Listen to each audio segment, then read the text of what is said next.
Hey everyone, and welcome back to my Baldur's Gate Completionist playthrough with SCS. And let's press on to level 2 of the Durlag's Tower Dungeons. Now this level is just incredibly immersive, so atmospheric and so spooky, especially the first time you go through it and discover what's going on here. It's basically all about finding your way through these different passages that at first are going to be, pretty much all of them are going to be locked. And then there are various triggers around the level that open some passages and close some other passages. So I feel like this level might be a little annoying to some people. And some people probably because of that dislike this level. And I think I used to dislike this level back in the day as well. But now I have a very straightforward route that that doesn't lead to any frustration that you might experience like the first time you're trying to get through this level. Anyway, this is a very, very atmospheric one, and there's going to be these different books in front of these passages and basically left around in different places around the whole level. Anyway, here these doors are all locked, and this passage here is the only one open, and we can always check out the book. And those are really add to the atmosphere so much. We don't need that wardstone anymore, and we don't need that key, so we can drop those. And let's just bring Senashira and Koran over to this room. Koran is going to disarm this trap over here.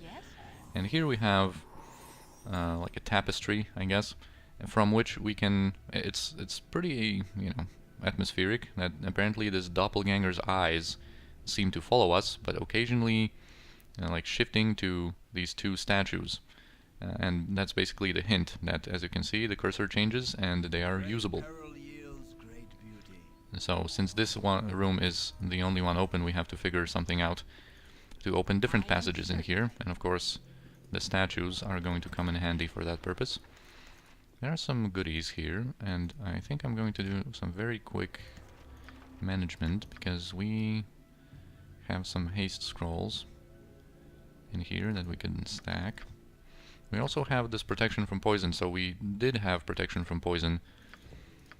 We could have protected ourselves better against that cloud kill when fighting the ghost of Daitel. I'm going to do also switch some scrolls around, and it's going to be apparent why later. Yeah, Islan is going to keep all of those green scrolls that don't weigh anything. We also have protection from acid, protection from electricity. Okay, now we can interact with this statue, and this is going to open the passage here to this training room of Fuernabal, apparently, as we check out this dusty book here. Too young to fight, except to fall. Here died my son, young Fuernabal. Dang, this is so good. So yeah, this is Fuernabal's training room. Apparently he was an archer, practicing on these target dummies here. It's going to be, a lot of it is getting revealed through just going through that level. So, if you haven't played the game, I would strongly suggest going through this level, without spoilers, I guess. Anyway, first let's loot these training dummies. There's a lot of goodies, a lot of different arrows, I guess, that Fuernabal used to pepper those training dummies with. Actually, this we can give directly to Koran. And I think there is a point of keeping unenchanted arrows for these rare occasions where, like with Daitel, where they use protection from magical weapons. But these situations are not often enough. I guess they don't happen often enough in Baldur's Gate 1, so I am going to drop these unenchanted arrows. And just take better arrows with me. Alright, the second training dummy is going to have some really nice cleric scrolls and one mage scroll, Autiluk's Resilient Sphere. And I'm going to give those scrolls to Jaheira because Islan, of course, doesn't have enough intelligence to cast spells from scrolls.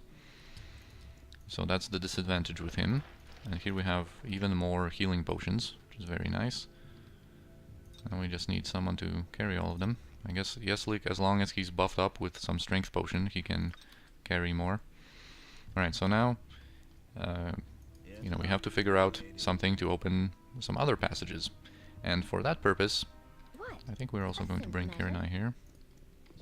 Anyway, there are these 3 training dummies, and as you can see, they are also like targetable, and you can attack them. So let's just hit the left one. Oh, critical miss, nice one.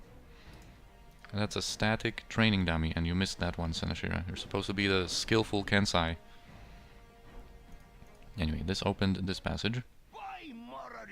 And here's Durlag. Ah, Fuernable, my son. Trade your bow for a lute and play something mournful for your father, will you?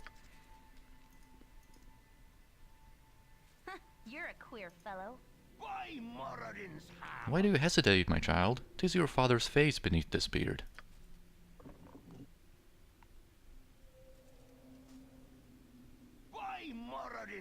Fire upon your very father, would you, dwarfling? Psst, don't make me laugh. So yeah, he was an archer practicing here. He wasn't swayed by this doppelganger's disguise, and from these kind of scenes, these reenactments, we can figure out what happened. As I said, I think I mentioned that... I'm not sure if I mentioned that, actually. Combat-wise, this level is not very demanding, although these doppelgangers can have some tricks up their sleeves. Like they will cast, Stinking Cloud here, and that disabled Koran at first, and then Kirinai. So... basically the door closes behind you, and they throw in a Stinking Cloud that basically encompasses the whole battle area. And, that can mess you up a little bit, but not really at this point in the game for us. Okay. Soft walks the traitorous doppelganger into my dead son's practice chamber. And that explains what happened. And now we have this passage that we can go back through. Oh, Koran, come on, I need you, guy. I need you, dude. Because now there's also these other 2 training dummies that attacking them is going to trigger... Oh, he's not making his saves. We might just have to, wait it out, I guess. Or send in someone with better saves. And attack the middle one now. Okay, the Stinking Cloud dissipated anyway. So this opens this room.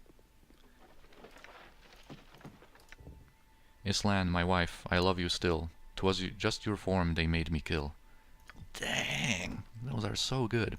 So this is Islan's room, Durlag's wife's room. I think there's just one thing to open here. I don't think this is trapped much. Let's just be sure here. So here there's different scrolls and different darts. Do you even need...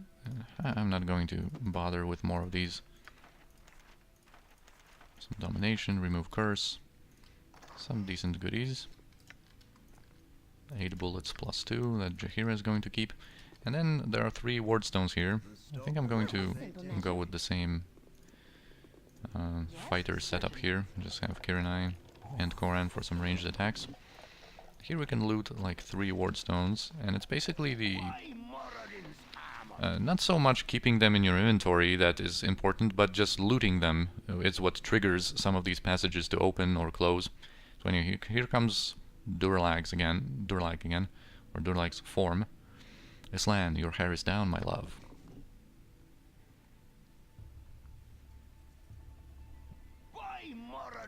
The torches gutter and darkness falls. 'Tis time we slept, my sweetling.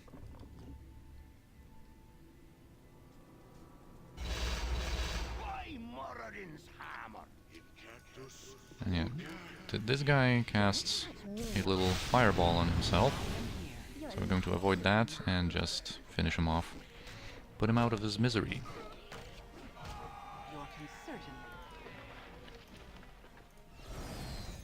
Yeah, and then this book explains, foul mimic of the mortal man, 'twas in my shape they killed Islan. Explains what happened. And now we still have this... Can go back to the main room. And we still have this 3rd training dummy here to activate. And this opens this passage. O Kiel, clan prince of this dark tower, you made your death your finest hour. So yeah, this is going to be a room with Kiel, his Durlag's firstborn son. And here I am going to bring, I think, different people. I'm going to bring Jaheira and Kirinai probably. And they're going to hang out in this passage here, because this fight, once, this is kind of like a little throne room here. When you pick up this helmet, an event is going to, this is basically the trigger. An event is going to happen. Kiel, my firstborn, why so stern all the time? Come down from that throne and revel with your family for a spell. I just hope they weren't too close to the door, because this door is supposed to close behind us. That's basically the trick they have up their sleeve. Or one of the tricks. You and I have built ourselves a fortress here, son. The treasure lies safe and the clan grows strong, so let down your guard a moment, fool.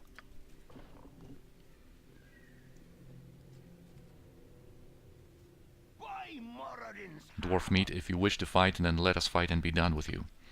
So yeah, here also comes Islan and Fuernabal, and they're going to, all three of them, they are going to throw in 2 stinking clouds into this room and 1 cloud kill. So staying in this room is not really a great idea. And here the trick is, of course, that the door behind you closes, so you can't really retreat there. You could retreat to one of these side rooms, I guess, but I'm just going to hang out in this little passage and let them come to me. And Senashira doesn't have a great enough armor class anymore because her invulnerability potion ran out. So I am going to just buff her up with shield, so at least she has something. Actually, bringing over Jaheira wasn't that great of an idea, because the way she's positioned now, instead of soaking up some hits and, you know, being a good armor-classed target, she's kind of stuck back here. And yeah, if you get yourself disabled, unconscious, like in those 2 stinking clouds that you would have to save against every time, then there's also the cloud kill that, you know, damages you. If you are stuck with your whole party in this room, if you just, you know, take everybody and go into the middle and loot that Kiel's helmet with someone, then you're going to be in for a fun ride here with these cloud spells. I'm just going to wait until they... I don't want to make a stupid mistake like, you know, going out for a second to incentivize them to come to me. Well, I could be disabled by one of these stinking crowds and receive a lot of damage with, like, Senashira. And of course that would not be a very good thing to happen, since she's our main hero. And her death would mean game over. Alright, so they have mirror images, they can haze themselves, but other than that, these greater doppelgangers at this point in the game don't really pose a great enough challenge for us. That helmet that we looted is called Kiel's helmet. And its property is that it makes you immune to fear. Let's just activate this training dummy again, and now let's progress here. So now we have 2 ways that we could go. We can either go to this room with all of these levers, and playing with these levers is going to open and close different passages. And I think this can lead to a lot of frustration and annoyance, trying to figure out like which lever does what.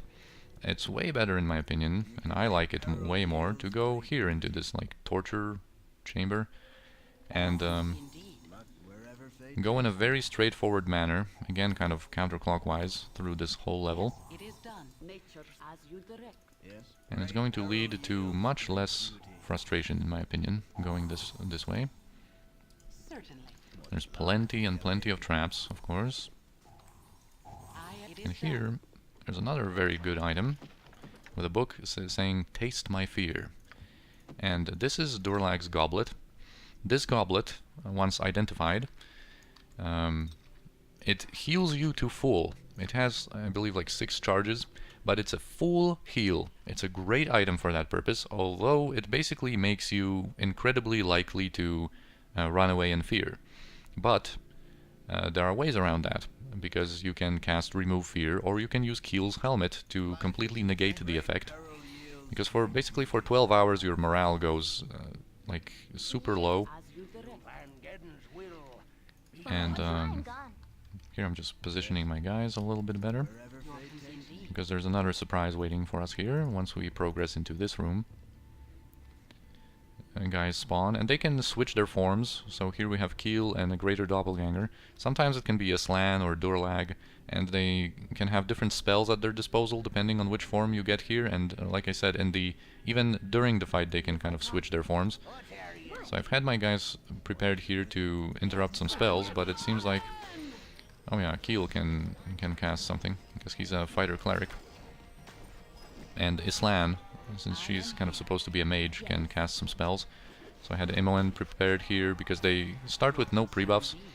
So, you know, like a magic missile can interrupt stuff very well. And depending on who you get here, like if you get Durlag, you can loot another full plate mail from his corpse. I don't really know why I'm still picking up stuff, because we have so much gold, we're never going to be able to spend it, and for that purpose, for that reason, I'm also going to drop some of these like basic items, because there's going to, and pretty much only going to carry like the unique items that we're going to get from Durlag's tower, which there are a couple. Anyway, from this urn, I guess we can pick up this rune, which lights up these, this wardstone, I mean, pick up the wardstone, which lights up these runes that allow us to teleport to the other side. And in this pot or urn or whatever, there's another runestone or wardstone just like that. If you approached this teleport from the other side, I guess. So we don't need to pick it up, and we don't even need to keep it in our inventory anymore, as is the case with those other wardstones. So here there's of course plenty of traps. Well, I guess I need to explore a little bit more of the terrain here to be able to disarm that one. And there is a healing potion in each one of those. Great peril yields great beauty. So here's a secret passage, and this one of these traps I think is a cloud kill trap that makes the door close, I think, and then you're stuck here with a nice 10 round long cloud kill to entertain yourself with. There's another book on the floor saying no refuge, and I think there was also one here that said seek no exit. Yeah, there are some goodies to loot. I guess we can get these bolts of biting. Anyway, let's position ourselves, group up a little bit, and loot these goodies. There's another wardstone. Okay, emotion hopelessness, that's a really nice scroll. Another oil of speed, but our container is full. Can we quickly like take something out?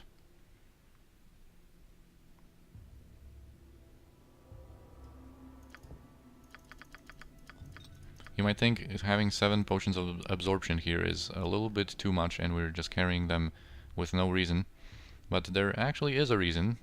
I'm not sure if I'm going to go with that strategy, but there is a possible strategy to go for at a certain point in the game, where all of these potions of absorption would be very useful. Bullets +1 and +2. Polymorph Self Scroll, which is a pretty cool spell.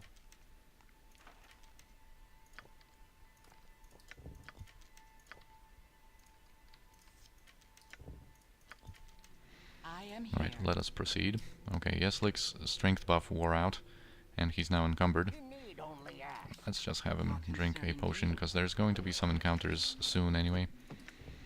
Feel no warmth. Yes? Indeed. Here there's going to be some ghasts appearing. Your concern? There's a trap a little bit further along the way, so I don't want to progress too far with my melee guys here while fighting these ghasts. As you can see at this point in the game, they're nothing more than just cannon fodder. Alright, here it is. Yeah, it is done.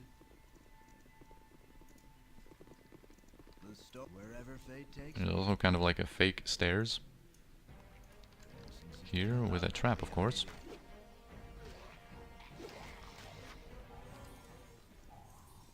Indeed, your concern. Yes, certainly.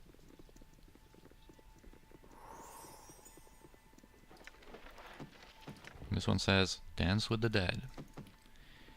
Because here we have a resting place of Kiel. Your concern. Indeed. We can read this book here. Here fell Kiel the Legion Killer. Yes. And if we loot some stuff here, if we disturb basically his resting place, these dwarven doomguard are going to attack us. So first I'm just going to disarm stuff and position my guys over here. Your concern. I think I'm going to have to buff up with shield once again. Or actually, we also have of course these scrolls of spirit armor. Let's use one of them on Seneshira. Alright, she made a save versus spell. That's for that damage at the end of the spell. Yes. And yeah, she has a -10 armor class and a boosted save versus spell. Thanks to that. It is done. Alright, now we can... We're basically going to just approach with our melee guys, because similar to doomguards or helmed horrors and monsters like that, they have 100 piercing damage or missile damage resistance, so we're not going to be able to damage them with our ranged weapons, and I'm not going to approach in melee with like Koran or Kirinai. So here we have Kiel's stuff, Kiel's Morningstar and Kiel's Buckler. And all of them go hostile. They might be immune to our missile damage, but they are not immune to glitter dust, for example. So let's throw one in there and see how effective it is. Right, I think 2 of them got blinded and 2 of them saved against it. Your concern. So, Yes. okay, a critical hit for 22 there. Let's bring Seneshira to safety Indeed. and heal her up a little bit before re-engaging. Oh wow. Whoa, whoa, Jaheira. I think we need a slashing belt on Jaheira to aid her a little bit. I am here. Yeah, they are pretty tough. Your concern. What's our health situation? This one is near death. Let's finish him off. They also have like, I think 50% resistance to cold and fire, so using the wand of the heavens wouldn't really be that great of an idea either. But we can... Why is he not in your vision? Let's have a little spell I am here. aid for our melee guys.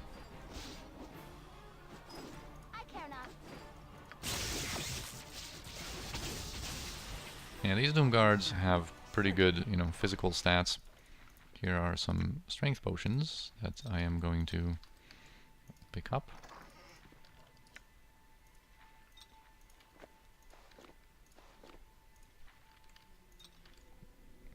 Alright, so Kiel's Buckler and Kiel's Morningstar. This is a +3 Morningstar, but it is a cursed item that can make the wielder go berserk. And Kiel's Buckler is an interesting buckler that gives you +1 armor class, and it also gives you +1 dexterity. And a buckler is a type of very small shield that thieves can use, for example. So the +1 armor class and the +1 to dexterity might be useful for certain types of characters, like Yes, certainly. certain types of thieves, depending on how you set them up. Okay, and here's basically our last fight. Shouldn't be anything special either, but you know how it is in this playthrough. Whenever I say something's tough, it's a cakewalk. It goes very well, and whenever I say that something's easy, then we have problems. Yes. I'm going to leave Koran and Imoen outside here and approach I am here. with our melee guys, or our tougher guys.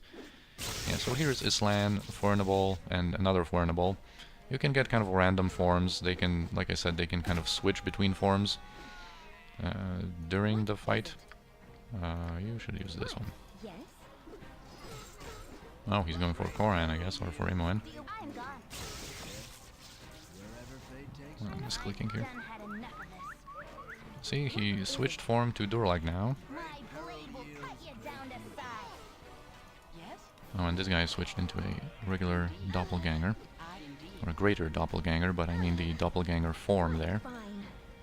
Yeah, and then it makes them lose their target, because it's technically a different type of enemy. I am here. Your indeed. Okay, a scroll of Skull Trap we got out of Islan. Yes? Life is a great peril. There's more traps to yields disarm, but we're pretty much done with this level now.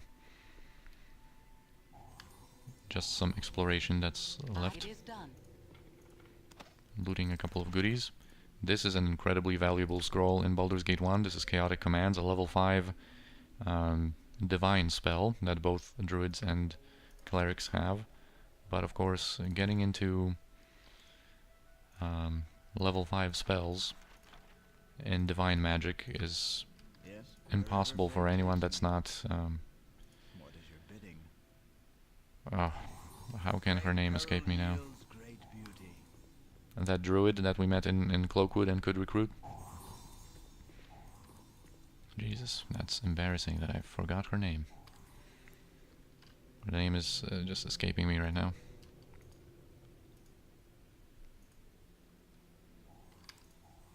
And that's pretty much it. And now we have explored the entirety of this level. So I'm going to Your concern indeed. teleport us back to this fake stairway. You can use it, but you know it's going to put you right back into the level. Life is a luck, be a lady. I needed to Yes? hold on to that wardstone. Indeed. Yes. As you direct. Or some other wardstone. I think I dropped them here somewhere. It is done. Tis something most unnatural here, and I want no part of it. Why can't I open this? Did I not loot I am something? here. Is there something to loot here?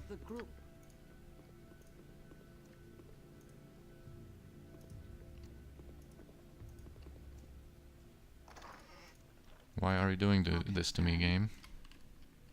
Certainly. Like, there should be no problem with just exiting this level now. I guess this is what I always do in this level, and I've never had any problems before with it. I must have missed something obvious. Storm is over. Great peril yields great beauty. By your as you direct. Why can't I open this door, man? Yes? Did I really miss something obvious?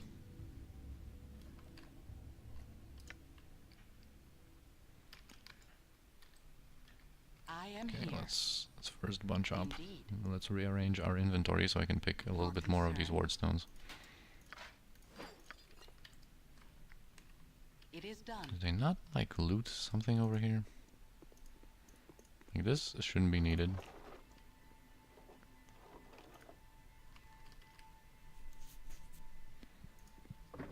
Okay, this one was needed apparently. I needed to hold on to that one. Yes? Because I don't think it's the fact that I needed to interact I with am here. Indeed. someone who holds the wardstones. Great peril As long as you have them in Your inventory, concern, Indeed. anyone should be able to open that door. Anyway, know my madness. It says here. I think we've also had all of the books read, so I didn't miss anything Yes. else on this level, hopefully. And this is going to be the end of this episode. It worked pretty well time-wise as well as gameplay-wise. So next is going to be level 3 of Durlag's Towers Dungeons, which we're going to tackle in the next episode. So as always, I thank you for watching. I hope you enjoyed this one, and I'll see you next time.